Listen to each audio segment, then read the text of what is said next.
So in this video, I would like to explain how to register an API into that API management platform using the API as code approach.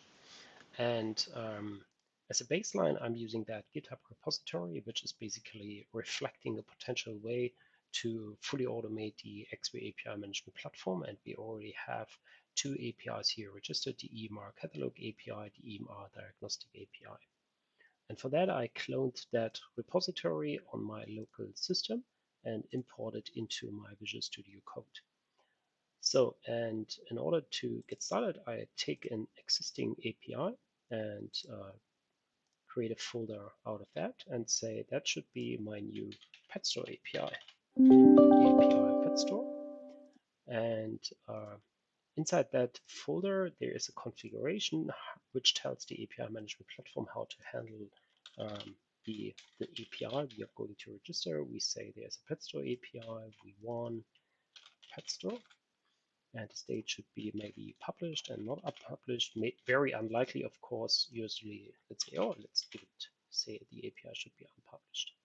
So it is API development and the organization that should own that API. And this is the API definition. And for that EMR health catalog API, we have that API definition directly within the version control system.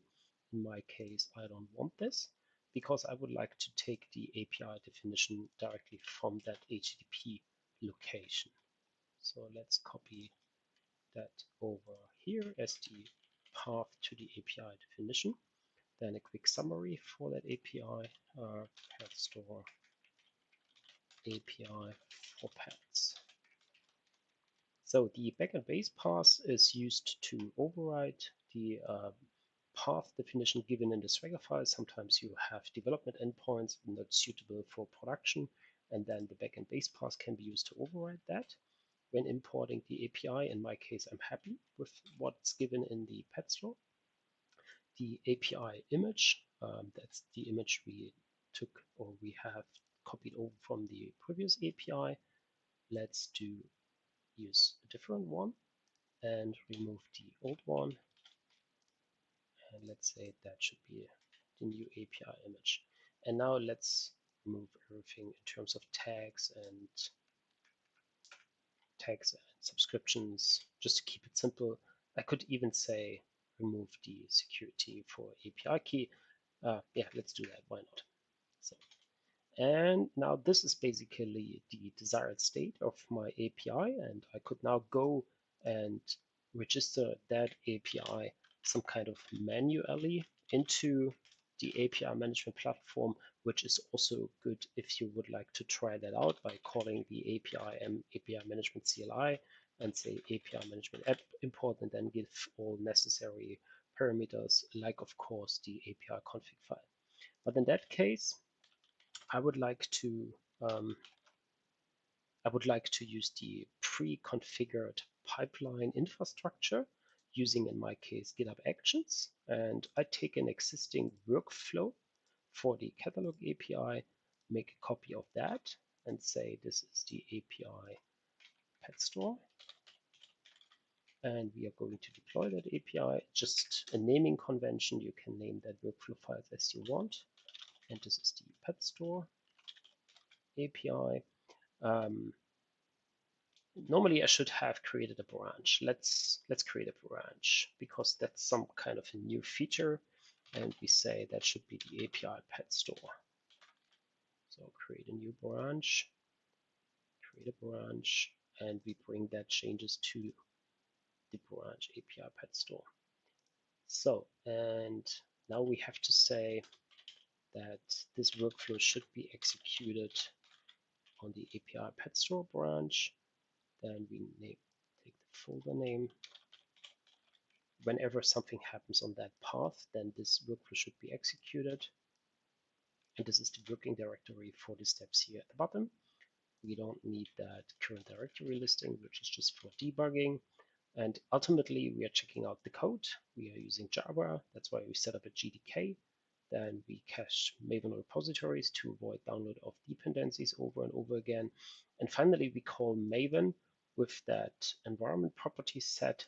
And that Maven call goes into that POM which is part of that API definition. Of course, you can structure that workflow differently using other tools, because it ultimately comes down that the pipeline will call the API Management CLI, in my case with that version. And then we take over the API configuration file, which is given over here, which points to that config file. And then we set up the environment properties. Here are also other options possible. So it's not absolutely mandatory, but give it a proper artifact ID, which would be, let's say, recommended when planning to release that API for higher stages to have it, let's say, managed in a proper way. So that's basically all. And now we can commit that changes on the pet store branch, added a new pet store API and commit it, publish that branch. And now the continuous integration pipeline here using GitHub Actions works immediately by added a new pet store. We are going in and let's see what the workflow is doing, which is called API deployment.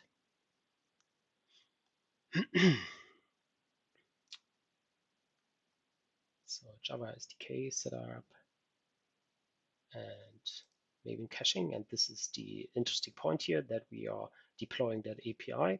And what the API Management CLI is then doing, it is realizing that there is actually no API for that. We are creating a new unpublished API, and that's basically all. So when we go into the API manager, just let me reload the screen.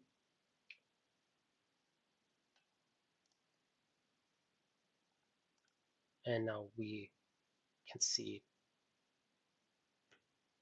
once it is loaded, we can see that there is a new pet store API with the given image, no security, and we can try out that API. And now you can adjust and modify the desired state. You can add security and update that API entity until you have it, until you are satisfied. And in another video, I will show how you can use the API Management CLI to avoid to check in over and over again your intermediate iterations. Thanks for watching.